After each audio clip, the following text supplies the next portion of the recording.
Bonjour et bienvenue dans FinTech Club. Je suis Guillaume Broutard, DG France Benelux de Verifone, leader mondial du paiement. Tous les mois, je reçois les entrepreneurs et dirigeants du monde FinTech en direct de Station F, le plus grand incubateur de start-up du monde. Aujourd'hui, nous recevons Jérôme Tomasini, responsable partenariat start-up Europe du Sud pour Stripe, la solution de paiement processant plus de 800 milliards de dollars dans le monde.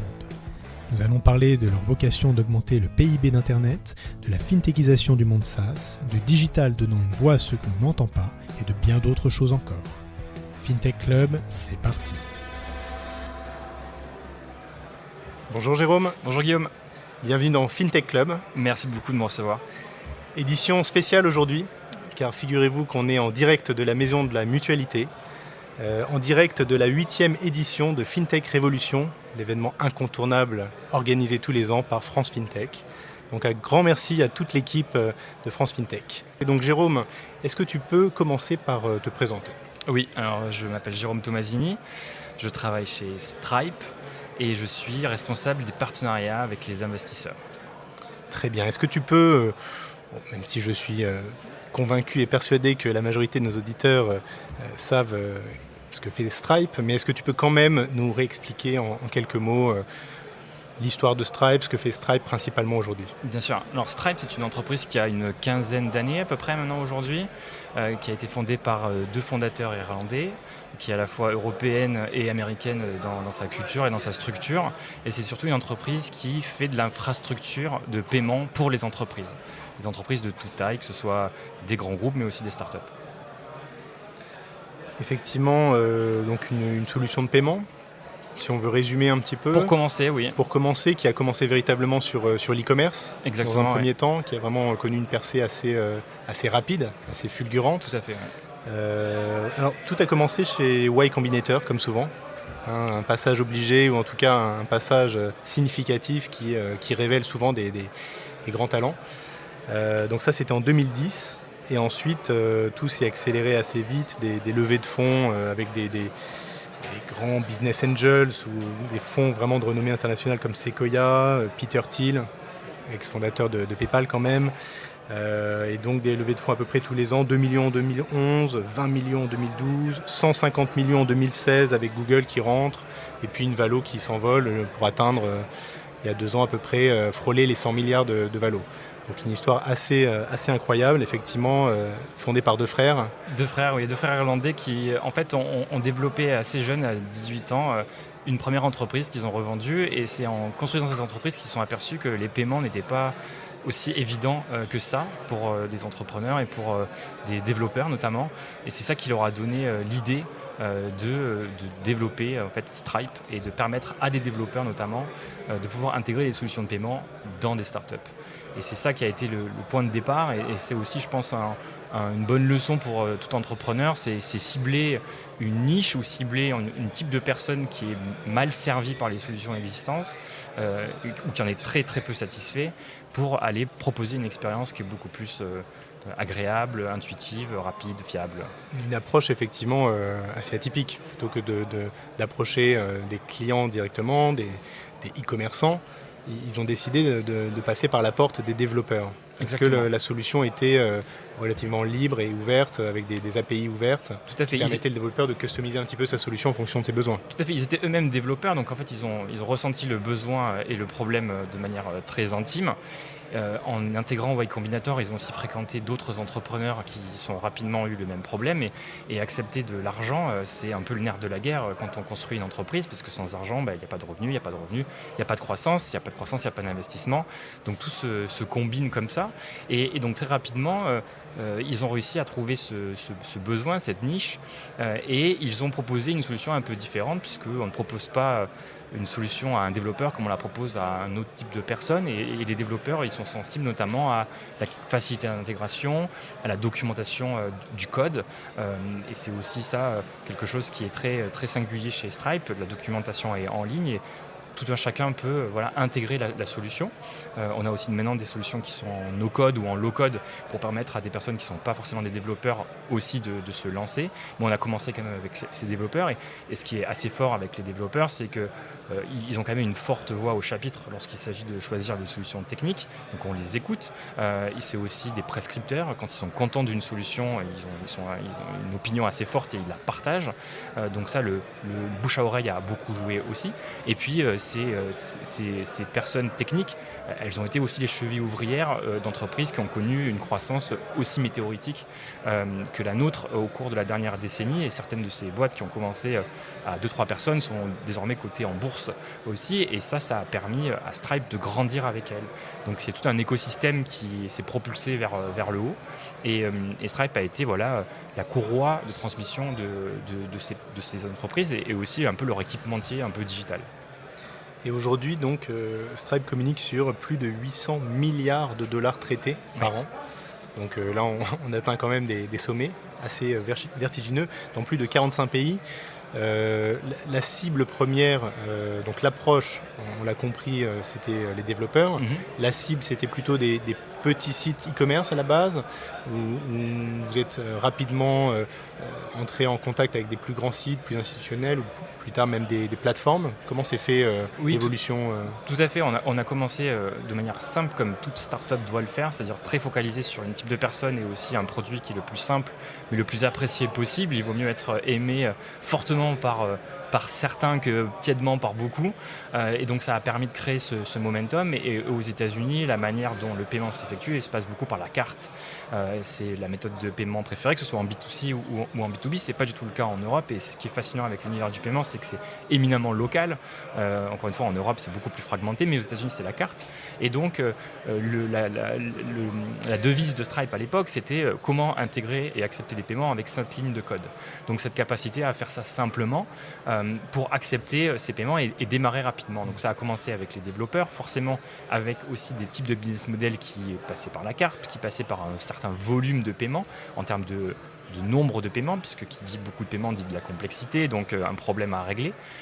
Et naturellement, le e-commerce focalisait plutôt ce profil-là, mais de plus en plus, il y a d'autres types de business models aussi qui sont nés avec l'Internet. On a vu l'émergence de tout ce qui est la logique d'abonnement, avec les SaaS notamment, avec l'accroissement du cloud computing, où on est passé d'une logique de licence à une logique d'abonnement.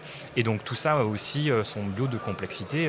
Un abonnement, il faut éviter que la personne oublie de mettre à jour sa carte et donc churn involontairement alors qu'elle veut toujours utiliser son produit. Il y a plein de logiques comme ça qui sont non triviales que Stripe accompagne désormais. Donc on s'est élargi petit à petit à d'autres types de business models, moins transactionnels mais plus dans la récurrence. Et aussi quelque chose qui nous différencie, c'est des flux de paiement complexes, notamment ceux qui sont en lien avec des marketplaces ou des entreprises on-demand à la Uber, à la Lyft, qui reposent un peu sur la gig economy qui a eu ses beaux jours au milieu des années 2010 et qui suppose de payer, de recevoir des paiements mais aussi de payer des tiers, voire plusieurs tiers quand on doit payer le livreur et le restaurateur, et ça c'est non trivial à mettre en œuvre au-delà des capacités et des exigences réglementaires que ça a en place. Et c'est aussi dans ce segment-là des plateformes que Stripe a aussi connu un certain succès. Avec aussi une innovation sur le business model, puisque contrairement aux plateformes, aux solutions de paiement précédentes, Stripe est aussi arrivé avec un business model qui ne facture pas que le coût à la transaction ou un setup, un abonnement, mais également prend un pourcentage sur le chiffre d'affaires. Oui. Elle fait l'acquisition des flux à la manière d'une banque.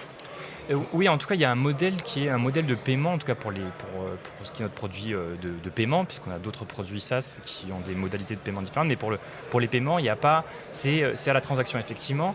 Donc, et le sujet du pricing m'intéresse beaucoup, c'est une transaction, donc ça veut dire que lorsque notre client gagne de l'argent, Stripe gagne de l'argent. Donc il y a un alignement assez parfait entre les deux. Il n'y a pas de logique de SaaS classique ou au sens où il y a un abonnement quoi qu'il arrive, ce qui fait qu'il y a un alignement d'intérêt qui est assez fort entre les deux et qui nous positionne comme véritablement un partenaire. Si nos clients ne gagnent pas d'argent via nous, on ne gagne pas d'argent. Et donc ça permet aussi de grandir de manière un peu plus saine avec nos clients, puisqu'ils sentent qu'on est encore une fois alignés. Et donc toi tu rejoins Stripe donc, il y a 4 ans à peu près. Oui, exactement. Et donc tu es en charge tu es responsable partenariat start-up en Europe du Sud. Oui. Est-ce que tu peux nous expliquer un petit peu en quoi consiste cette mission ? Tout à fait. Alors, Stripe étant une entreprise d'infrastructure, forcément, c'est un horizon temporel qui est assez long sur de ce point de vue-là. Et c'est aussi important d'être présent au plus tôt auprès de la vie des entreprises, puisque une infrastructure de paiement, c'est un peu comme un système nerveux. C'est un organe fondamental qu'on ne va pas changer tous les 4 matins. Et donc, c'est important de prendre la bonne décision le plus tôt possible. Donc, dans ce cadre-là, ma mission consiste à être un point de contact et aussi la voix des investisseurs qui investissent notamment en amorçage pour m'assurer que leur participation puisse faire les choix les plus éclairés possibles lorsqu'il va falloir accepter des paiements en ligne, et aussi leur montrer qu'en choisissant notre solution, elles vont pouvoir scaler le plus rapidement possible et aussi le plus longtemps possible avec nous sans avoir à réoutiller toute leur stack technique, ce qui peut être complexe quand elles sont déjà pressées et qu'elles ont déjà d'autres challenges à adresser. C'est pas forcément le moment de faire de l'opération et de changer son cœur ou changer son foie alors qu'on a d'autres choses à faire. Quand on a préparé cet entretien, c'est amusant, tu as utilisé le terme d'interface humaine pour décrire un peu ta mission. Tu es même allé jusqu'à dire API humaine.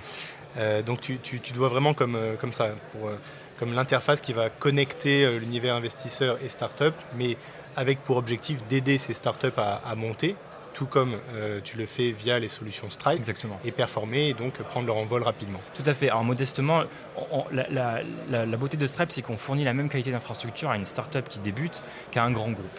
Donc ça, c'est censé déjà permettre de rendre un peu d'équité au système. Mais au-delà, je veux m'inscrire un peu en miroir de ça.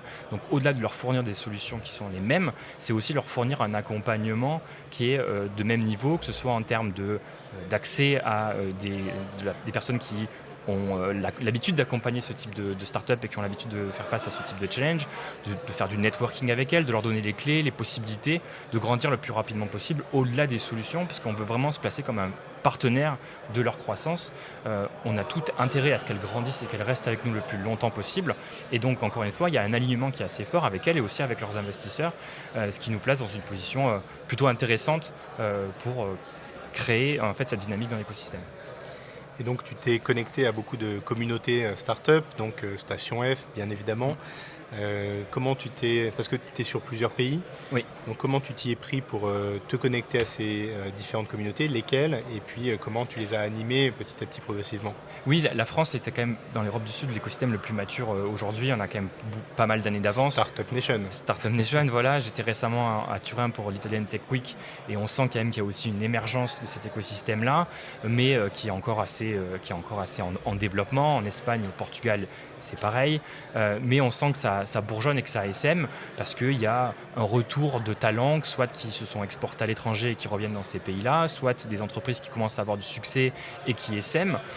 Et donc tout se met en place et aussi les investisseurs, il y a un peu une relève de la génération dans les investisseurs où on a de moins en moins de profils financiers et de plus en plus d'anciens entrepreneurs ou d'anciennes personnes qui ont participé à l'hypercroissance qui viennent donner plus que de l'argent, mais aussi du conseil, de l'accompagnement, du réseau. Et donc, on voit naturellement que tout ça s'accélère. Moi, mon rôle dans tout ça, encore une fois, c'est d'être un peu un super connecteur, c'est de mettre en relation, de réunir et aussi parfois de partager des bonnes pratiques que nous, on peut voir, que ce soit au niveau de nos produits, mais aussi sur des questions comme le pricing, qui est un sujet qui est intéressant pour toute start-up qui cherche à développer un modèle d'affaires. Alors, tu es arrivé chez Stripe sur cette mission en 2019, donc oui. Je suis obligé de te poser la question. Depuis 2019, donc, il y a eu le Covid, oui. Il y a eu des confinements et il y a eu aussi un impact fort, on l'a vu, sur l'investissement dans l'univers startup qui a un peu fait un yo-yo. Il y a eu des années un peu mortes et puis des rebonds spectaculaires, et puis ensuite à nouveau au point mort. Donc, comment tu as traversé un petit peu cette crise, ou en tout cas ces rebondissements? Ça a forcément été une période compliquée pour tout le monde. Moi, mon métier, ça consiste à créer de la relation et créer du réseau. Donc, c'est forcément plus compliqué de le faire quand on est en vidéoconférence que quand on est en personne. Donc, ça a obligé à être un peu plus créatif dans la manière dont on pouvait contacter les entrepreneurs et leur apporter de la valeur. Ça passait par des webinars, c'est passé par des entretiens un peu en one-one. Là, on voit depuis quelques mois qu'il y a aussi une grosse appétence à se rencontrer, à networker, et ça participe d'un climat un peu plus serein, on va dire.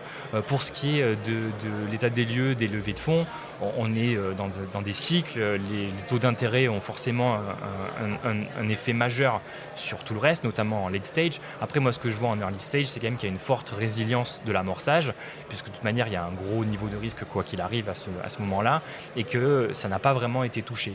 Ce que je vois de la part des investisseurs, c'est surtout de plus en plus une plus grande rigueur dans les modèles économiques, où en tout cas, il est attendu que les entrepreneurs fassent preuve de plus d'attention à être rentable, pas forcément trop tôt, mais en tout cas d'avoir cet horizon temporel-là, ou à l'inverse, de se préparer à s'internationaliser plus tôt pour pouvoir grandir encore plus fort.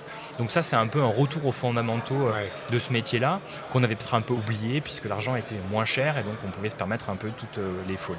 Oui, tout à fait. Bon, c'est cyclique de toute façon, mais oui, tu as raison, il y a un retour aux fondamentaux. Donc on va être moins sur la croissance folle que sur une croissance bien sûr alléchante, mais avec une perspective de rentabilité à court moyen terme et un business model beaucoup plus effectivement fiable, quoi. Complètement. Et nous, chez Stripe, on le voit, parce qu'à la fois on aide des startups à s'internationaliser, donc à aller sur des nouveaux marchés, en permettant d'accepter des méthodes de paiement qui soient locales, et on les aide aussi à rationaliser un peu leurs opérations financières. Il y a encore beaucoup d'entreprises qui emploient des armadas de personnes pour faire de la réconciliation comptable ou des tâches à faible valeur ajoutée. Et là, il y a tout un enjeu de comment automatiser tous ces processus-là pour justement fermer les livres comptables plus tôt, pour savoir combien de taxes ils doivent dans tel et tel pays. Donc tout ce processus-là de rationalisation des opérations, ça participe aussi d'une croissance plus saine, plus maîtrisée, qui correspond à ce que le marché aujourd'hui demande de la part des entrepreneurs et des investisseurs. Oui, on y reviendra tout à l'heure, mais c'est ce que tu expliquais tout à l'heure sur le fait que Stripe aujourd'hui se voit vraiment comme un partenaire qui va accompagner ses clients au-delà du paiement, et ce depuis déjà longtemps, puisque vous avez développé plein d'autres outils. On reviendra dessus tout à l'heure, mais c'est vrai que c'est assez passionnant de voir comment, une fois que vous avez réglé un problème, vous cherchez à en régler un autre. Tout à fait, oui. C'est comme un jeu vidéo, c'est un peu l'image que j'aime bien prendre, c'est qu'une fois qu'on est arrivé au premier niveau, on s'aperçoit qu'il y a un deuxième niveau, un troisième niveau, etc. Et c'est souvent nos clients qui nous le demandent. C'est eux qui, une fois qu'ils ont enfin pu accepter des paiements, ils se rendent compte qu'il y a d'autres problèmes dans la gestion d'une entreprise. Et comme ils ont plutôt été satisfaits de ce qu'on leur a permis de faire la première fois, ils nous demandent de les aider à régler les problèmes suivants. Et naturellement, on co-construit nos solutions avec eux, puisqu'on écoute nos clients. La première valeur cardinale de Stripe, c'est user first. Donc c'est les clients, les utilisateurs avant tout, puisque c'est ça qui va orienter notre roadmap produit et puis notre stratégie.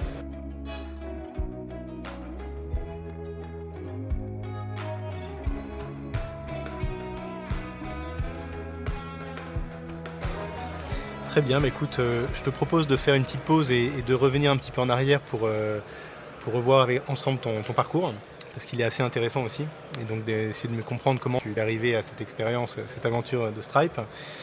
Donc on remonte 20 ans en arrière, puisque donc là tu es sur les bancs de Sciences Po, ouais.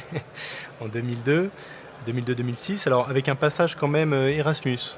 Oui, à Birmingham. À Birmingham, oui. Donc l'auberge espagnole, version anglaise. Exactement, version sympa. Anglaise. Tout à fait, oui. À l'époque, Birmingham. Moins ensoleillé, mais tout à fait, moins quand même. Oui, exactement. C'était le coucher de soleil à 4h de l'après-midi, c'était radical. Surtout que je viens du sud de la France, donc c'était particulier.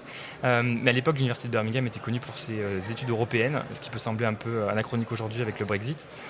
Et c'est ce qui m'avait poussé à passer une année là-bas. Et tu l'as fait en parallèle de Sciences Po, c'était intégré. C'est dans le cadre de Sciences Po, c'était ma troisième année de Sciences Po, et elle se passait là-bas, et c'est ce qui m'a ouvert à un milieu un peu plus anglo-saxon, on va dire, l'université de briques rouges, enfin un peu les images qu'on peut avoir parfois même du côté de outre-Atlantique, et puis la vie anglaise aussi. Bien sûr. Et donc quand tu rejoins Sciences Po, tu t'étais dit que à peu près 20 ans après, tu serais chez Stripe ou... Non. J'imagine que tu avais, pas du tout. D'ailleurs on va le voir juste après, des idées un peu différentes. Pas du tout. En fait, j'étais convaincu que j'allais travailler dans une entreprise qui n'était pas encore née. Ça, c'était quelque chose qui était assez... Tu avais déjà cette conviction. Ouais, qui était assez une certitude. Donc, je ne savais pas où j'allais travailler, mais je savais que ça allait dans une entreprise qui n'existait pas à l'époque. Et dans les 2 entreprises dans lesquelles j'ai travaillé ont été créées après que j'ai eu mon diplôme. Donc ça s'est plutôt révélé. Mais oui, mon parcours est plutôt atypique, original. De ce sens-là, j'ai choisi Sciences Po parce que c'était une université qui permettait une large ouverture au monde. On parlait de l'année à l'étranger et c'était à l'époque assez récent. Le film L'Auberge espagnole, ça date de l'an 2000, je crois, ou 2002. En tout cas, c'était cette époque-là. T'étais en plein dedans. Donc c'était les débuts et pas beaucoup d'universités en France le permettaient, donc c'était une chance. Et puis beaucoup d'étudiants étrangers déjà à l'époque, donc une ouverture au monde, une ouverture aussi au monde tel qu'il fonctionne. Donc ça, c'est toujours la curiosité, je pense, qui a été un peu le fil rouge qui m'a amené là-bas et qui m'a ensuite mené à d'autres domaines plus ou moins en rapport avec l'école. Oui, mais dans un premier temps, quand même, une suite à peu près logique, puisque tu embrasses quand même pendant une dizaine d'années, une carrière plutôt politique, avec un stage au Conseil d'État pour commencer. Oui. Il y en a qui font des stages dans d'autres styles d'entreprise pour commencer. Donc, Oui, le Conseil d'État, c'est quand même un peu la Rolls-Royce de la fonction publique. C'est, quand on parle de l'ENA, on parle surtout de la botte de l'ENA, donc on parle de l'Inspection générale des finances, du Conseil d'État, de la Cour des comptes. C'est ce qui se fait de mieux en termes de haut fonctionnariat. Et c'est aussi là où se fabrique la réglementation, les lois. En tout cas, le Conseil d'État a un rôle depuis plus de 200 ans qui est assez important de ce point de vue-là. Et donc, c'était d'un point de vue intellectuel assez fascinant de voir comment ces personnes qui sont relativement dans l'ombre font ça. C'est dans le centre de Paris, c'est près de Palais-Royal. C'est un endroit qui est relativement sympathique pour faire un stage l'été. Et ensuite, tu deviens un peu monsieur digital, si je peux le résumer trivialement de la sorte, pour le ministère de l'Immigration et du Travail, puis de l'Intérieur. Donc là, c'est assez incroyable aussi comme expérience. J'ai commencé plutôt dans la partie communication, donc mes premières missions c'était plus d'être plume, comme on dit, donc la rédaction d'éléments de langage pour le compte de personnalités publiques. Moi, j'ai vu plus de 500 discours écrits. Ouais, des discours, des remises de décoration, des choses, discours de ministres. Des discours de ministres, oui, des choses tristes, des choses moins tristes, et mettre en parole des messages, simplifier des concepts, parfois issus de la haute administration qui peut être technique, voire technocratique. C'était un challenge et ce sont des compétences qui, ma foi, je trouve sont intéressantes et participent aussi et m'aident aussi dans mon travail aujourd'hui, puisque quand on doit aider un entrepreneur à simplifier ce qu'il fait et à le raconter dans des termes qui sont mémorables, ça a aussi de l'impact pour lui parce qu'il va utiliser ces termes avec des clients, avec des candidats, avec des investisseurs. Et voilà, le poids des mots, le choc des formules, pour paraphraser le slogan d'un journal bien connu, ça a aussi son importance et c'est ça qui m'a, je pense, d'abord intéressé, qui continue de m'intéresser. Et puis petit à petit, à mesure que l'écosystème numérique, de communication numérique évoluait, l'émergence des réseaux sociaux, l'émergence aussi des pure players dans la presse, ça m'a naturellement conduit à essayer d'éveiller des ministères qui étaient très à l'ancienne à ces canaux de communication. Et ça m'a permis de faire mes premières armes dans le digital en passant par la politique. Donc je suis passé par un chemin de traverse. Et tu gérais le compte Twitter du ministre de l'Intérieur à l'époque. Oui, j'ai même lancé le ministère de l'Intérieur sur Twitter. Faut pas être trop taquin. Oui, non, ça apprend la tentation est forte. Exactement, mais la responsabilité est grande aussi. Et effectivement, c'était un nouveau monde de prise de parole directe au plus grand nombre. On voit aujourd'hui l'impact que ça a, l'impact d'un tweet dans de multiples mondes. Ça peut déclencher des tsunamis médiatiques, mais c'était aussi la capacité justement à aller plus vite, à parler plus vite à des grandes audiences, et c'était plutôt galvanisant et intéressant pour moi. Et en 2011, tu deviens carrément le conseiller digital du président. Dans son équipe de conseillers, oui, il s'agissait notamment de préparer le premier grand événement numérique à Paris, l'ancêtre de Vivatech. Le IG8. Le IG8, qui a été un peu le MVP, pour reprendre un peu cette expression-là, dans le jardin des Tuileries, et ce qui a permis de poser un peu la France dans ce contexte-là. On est bien avant la French Tech, qui arrive 1 à 2 ans plus tard. Mais c'était l'occasion de faire venir des grandes pontes de la Silicon Valley en France et de commencer à inscrire la France sur la carte numérique. Depuis, on a fait de très très grands progrès, mais c'était intéressant d'être aux prémices, je dirais presque à la préhistoire de la French Tech, et de modestement contribuer à l'organisation de cet événement. Donc assez passionnant, et tu renouvelles entre guillemets en 2012 en étant conseiller digital pendant la campagne. Exactement. Pendant la campagne présidentielle, c'est toujours intéressant, toujours la curiosité. Vivre une campagne présidentielle, en plus avec un président en exercice, donc forcément sortant, c'est une campagne qui est très courte, qui est très intense, mais qui apporte plein de joie, de peine. Enfin, c'est une expérience humaine assez forte, et qui m'a permis un peu de clore ce chapitre de la politique qui a duré quasiment presque 6 ans. Ouais. Et donc là, sans grande surprise, il y a quand même une logique, effectivement, de te voir arriver chez Twitter en 2013, en tant que responsable médias et partenariats. Oui, voilà, je parlais un peu les codes de la politique, ou en tout cas je les comprenais, et Twitter cherchait à se lancer en France, à lancer une opération et des bureaux en France, et c'est naturellement que les choses se sont faites. Donc Twitter à l'époque avait déjà 7 ans, donc c'était plus vraiment une start-up, mais en tout cas nos bureaux à Paris ressemblaient vraiment à ceux d'une start-up. C'était une grande pièce et quelques bureaux. Donc il y avait quand même un baby-foot. Non, même pas. Non, c'était vraiment très spartiate. Mais c'était les premiers pas, et c'était aussi accompagner tout cet écosystème journalistique et aussi politique qui était très friand de la plateforme, pour les aider à en tirer le meilleur parti, chacun dans son domaine, les journalistes notamment pour rechercher des sources, mais aussi pour pouvoir communiquer. On voit l'importance des signatures dans la presse, et de plus en plus de journalistes sont devenus des personnalités publiques, qu'elles le veuillent ou pas d'ailleurs, et les politiques aussi s'en sont servis. Et ce qui m'a aussi intéressé, c'est d'accompagner les institutions sur Twitter, la Tour Eiffel par exemple, puisque Twitter permet aussi à des institutions d'avoir une forme de personnalité ou une forme de voix qui porte parfois même encore plus que pour des personnes, humaines. Et donc permettre à ces institutions d'avoir voix au chapitre, c'était quelque chose qui était aussi original et sympathique. Et ensuite, en 2019, donc c'est là que tu rejoins Stripe. Exactement. Donc là, il y a quand même une petite rupture. Encore, on peut suivre la logique jusque-là, même le passage de la politique à Twitter. Mais là, il y a quand même une rupture, même si, effectivement, comme tu le disais tout à l'heure, ça rejoint cette conviction que tu avais depuis le début de rejoindre une entreprise qui n'existait pas quand tu faisais tes études. Donc dynamique, en forte croissance. Mais qu'est-ce qui te fait passer de Twitter à Stripe comme ça, de changer quand même tout le contexte et l'encadrement? Complètement.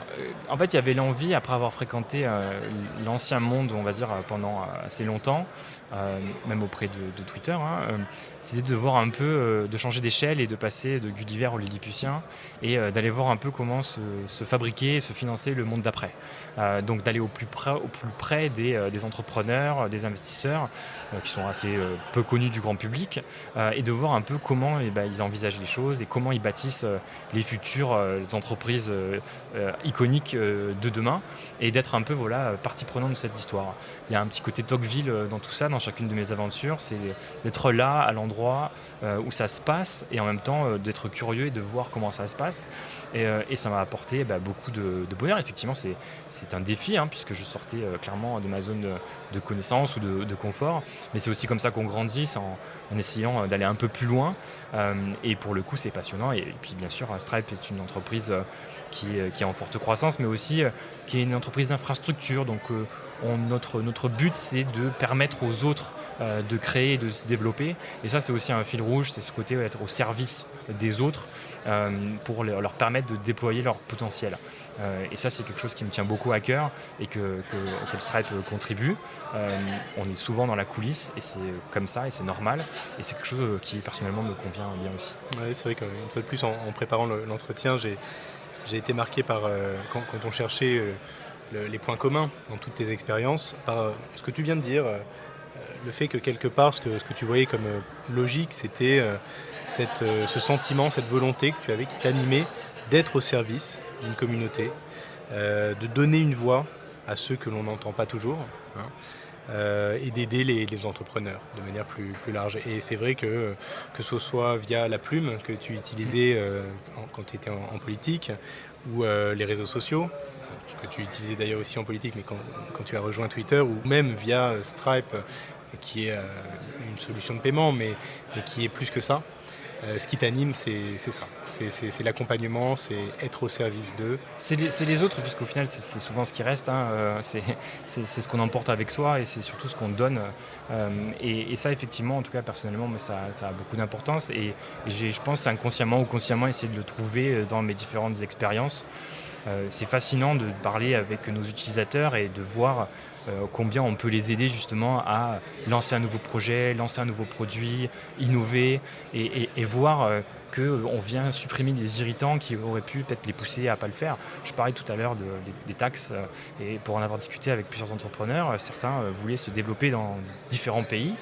C'est souvent le lot quand on a un logiciel, quand on a un SaaS, on a cette capacité à vendre un peu partout dans le monde.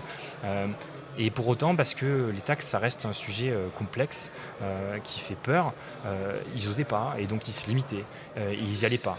Et ça, c'est dommage pour eux, mais c'est aussi dommage pour nos sociétés, puisque c'est autant de développement, de croissance qu'on n'aura pas, avec tout ce que ça a aussi d'impact sur les finances publiques et nos services publics et tout ça. Donc ça va assez loin dans la création de valeur.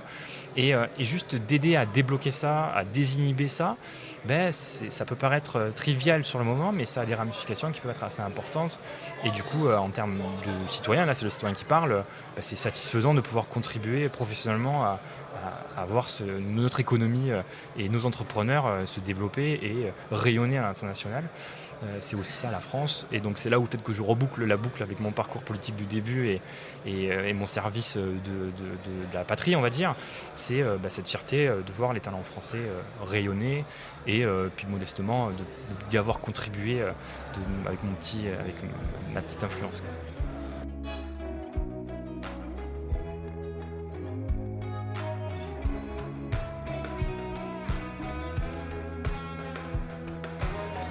Alors Stripe se définit de plein de façons différentes. Solution de paiement, tu parlais d'infrastructure. Il y a une mission qui est d'ailleurs écrite sur votre site internet, c'est augmenter le PIB d'Internet. Oui.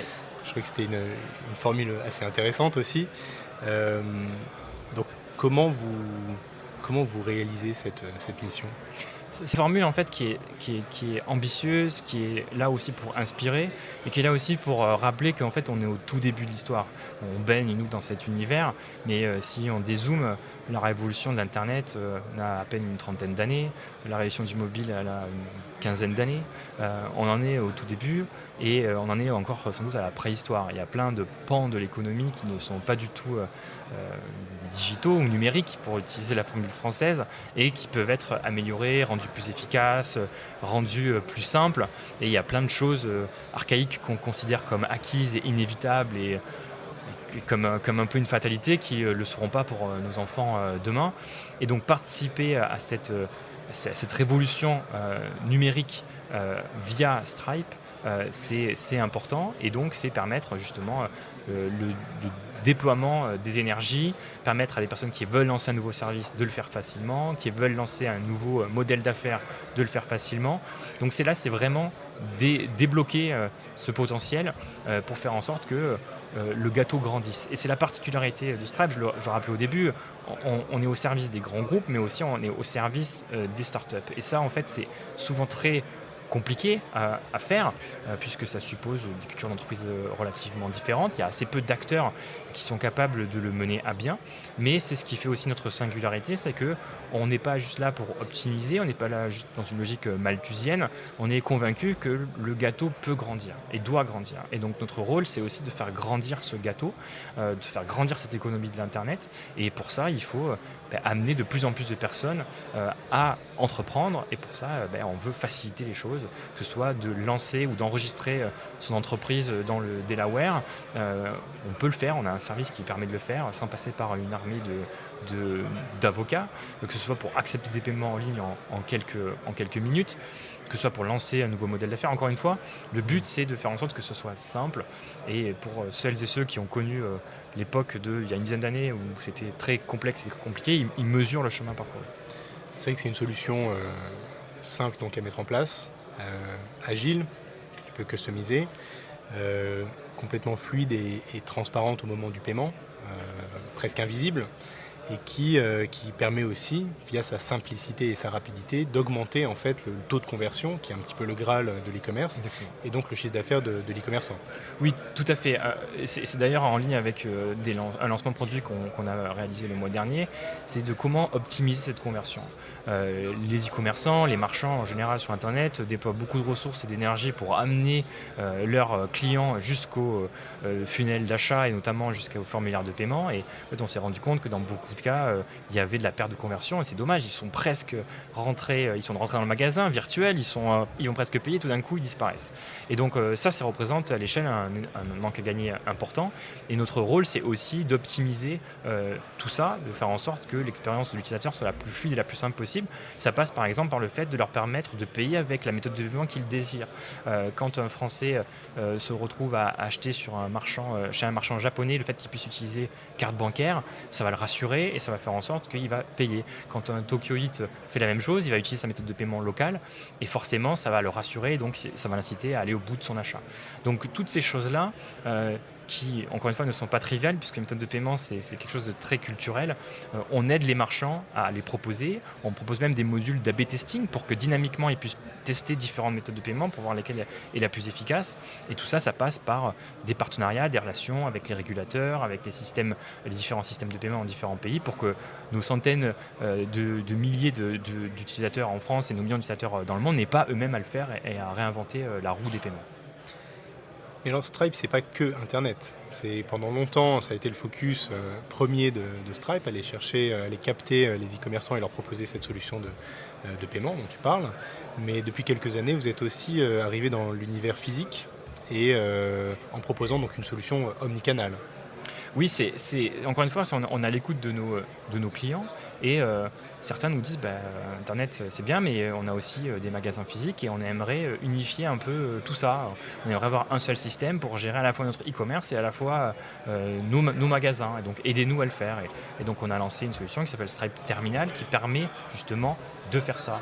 Ce qu'on voit aussi, c'est que beaucoup de logiciels spécialisés pour certains types de commerce.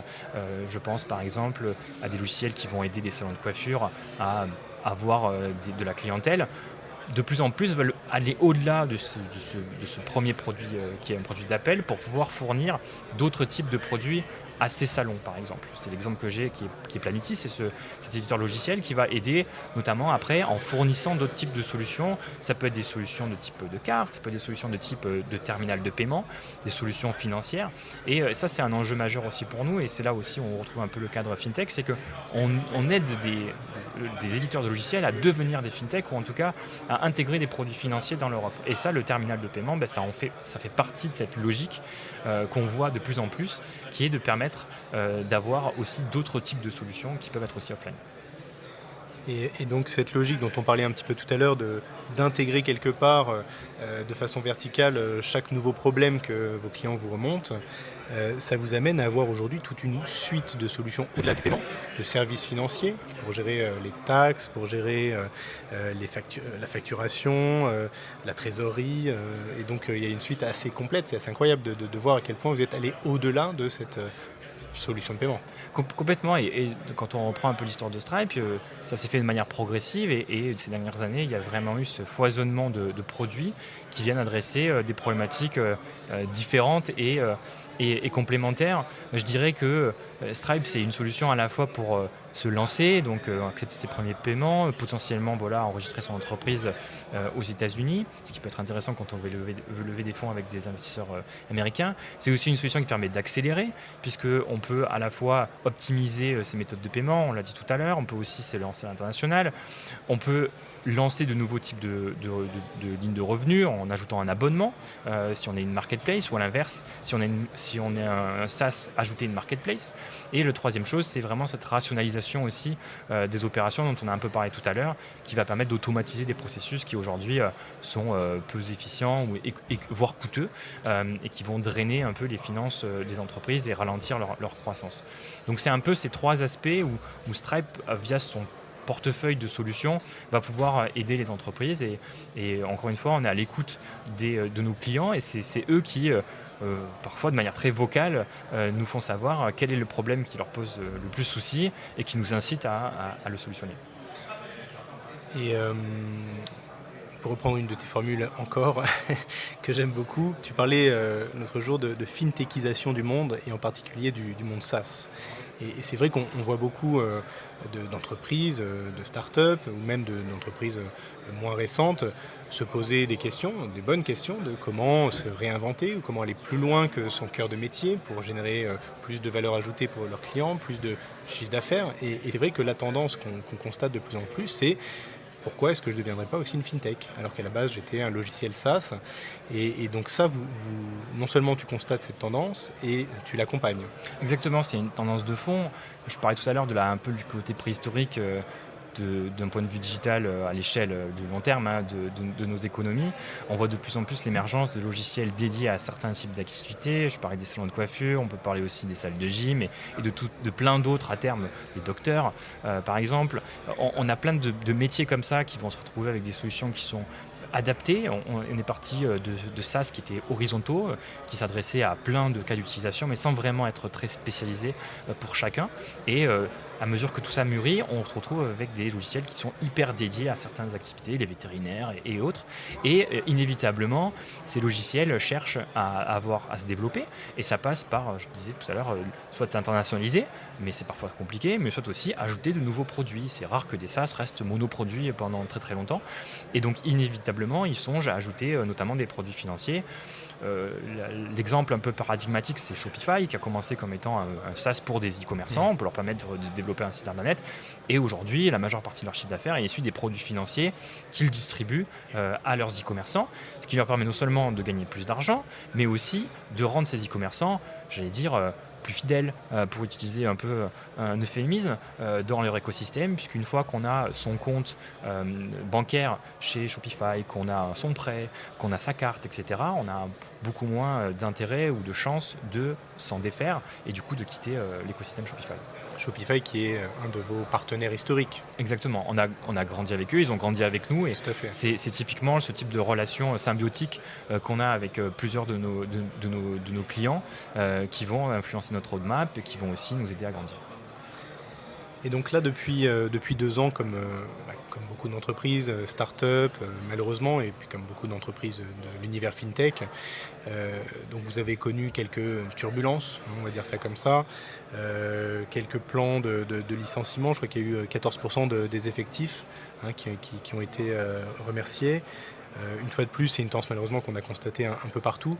Ça vient, en tout cas, c'est souvent comme ça que c'est présenté, d'une explosion du digital pendant la période Covid et d'une attente ou d'une anticipation que cette tendance allait continuer. Et donc beaucoup d'embauches qui ont été faites et donc une certaine correction une fois que les confinements successifs se sont arrêtés et qu'en réalité l'envolée du digital est resté très dynamique, mais n'a pas continué sur sa lignée.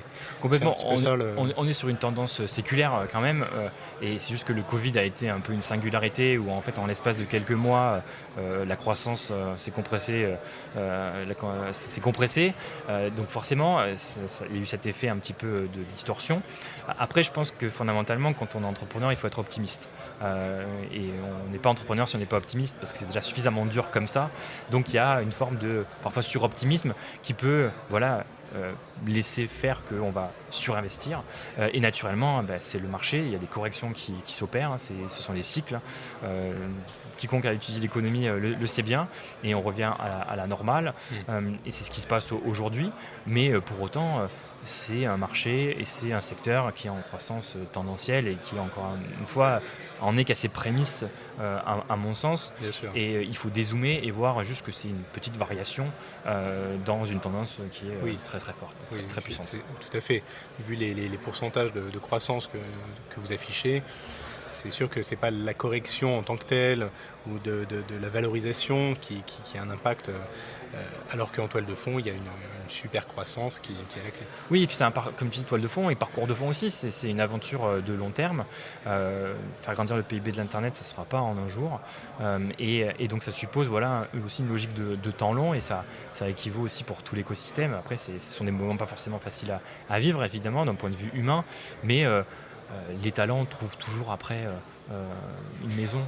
Talent que vous avez et d'ailleurs rebondir. Véritablement accompagné. Oui, tout à fait, oui. J'ai trouvé d'ailleurs ça super classe de la part des frères Collison. Il y avait vraiment une communication, il y a eu vraiment un accompagnement et un énorme regret, puisque c'était la première fois que ça arrivait, Oui. c'était juste forcé. Et on sentait bien que c'était la mort dans l'âme qu'ils ont dû prendre cette décision. Donc on a vraiment vu à quel point ils les avaient accompagnés pour s'assurer qu'ils retrouvaient rapidement un métier. Mais ils se sont aussi occupés de ceux qui restaient, avec une levée de fonds de 6 milliards pour en priorité compenser cette correction de la valorisation qui avait comme impact pour ceux qui restaient une dévalorisation des stock options qu'ils pouvaient avoir. Et donc une grande majorité de ces fonds ont été pour, si je comprends bien, venir compenser cette perte de valorisation et donc sécuriser les équipes restantes. Oui, il y a vraiment ce souci de faire en sorte que les employés, qui sont quand même aussi créateurs de valeur, puissent être accompagnés. Et je pense que quand on est dans l'activité, le business des paiements, la confiance, c'est quelque chose qui est super important, et de la manière dont on traite ses employés, ses clients, ses investisseurs, tout ça est lié, et je pense que nos deux fondateurs l'ont fait de manière, je pense, très digne et très rigoureuse, parce que ça leur tient à cœur et parce que je pense qu'ils ont conscience de l'importance de la confiance dans notre écosystème, et c'est tout à leur honneur. Et je pense aussi, je disais temps long, ce sont des personnes qu'on a mis beaucoup de temps à recruter aussi. Quand on recrute quelqu'un, Bien sûr. on cherche à chaque fois la perle rare, et donc du coup c'est un crève-cœur, comme tu disais, mais surtout c'est des personnes qui sont talentueuses et qui rebondissent, et beaucoup ont déjà rebondi, et c'est des personnes qui derrière vont créer des entreprises. Il y a une forte mentalité entrepreneuriale chez Stripe, et donc c'est demain potentiellement aussi des clients de Stripe, des ambassadeurs de Stripe. Donc je pense que dans ces moments difficiles, c'est là où on voit un peu les personnalités, les caractères qui se révèlent, et donc ça a été une épreuve de ce point de vue-là assez éclairante. Impressionnant. Non, c'est vrai qu'il y a peu de dirigeants, je pense qu'on peut au moins leur rendre ça, qui auraient géré cette crise de cette façon et donc accompagner les sortants comme ceux qui restent. Et donc la suite alors. Donc là, rebond, perspective donc positive. Quels sont les prochains projets de Stripe ? C'est encore et toujours d'accélérer sur l'accompagnement des startups les plus ambitieuses. Là, on est vraiment sur la refocalisation sur notre cœur de métier, que ce soit l'accompagnement des marketplaces, que ce soit l'accompagnement aussi des SaaS dont on parlait, mais aussi des grands comptes. De plus en plus, c'est aussi ce message qu'on veut faire passer, c'est que Stripe, c'est aussi là pour faire grandir des entreprises qui sont déjà grosses, mais qui ont des projets justement d'aller à l'international. On a récemment commencé à collaborer avec Le Monde. Le Monde a des projets justement d'expansion internationale. Ils ont un lectorat aussi qui est pas que en France. Et donc ça suppose de s'outiller en conséquence de ce point de vue-là. Et donc aider des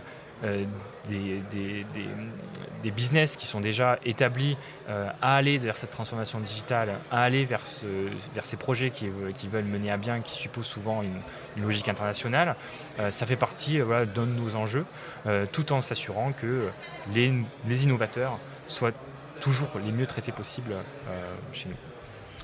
Écoute Jérôme, merci beaucoup.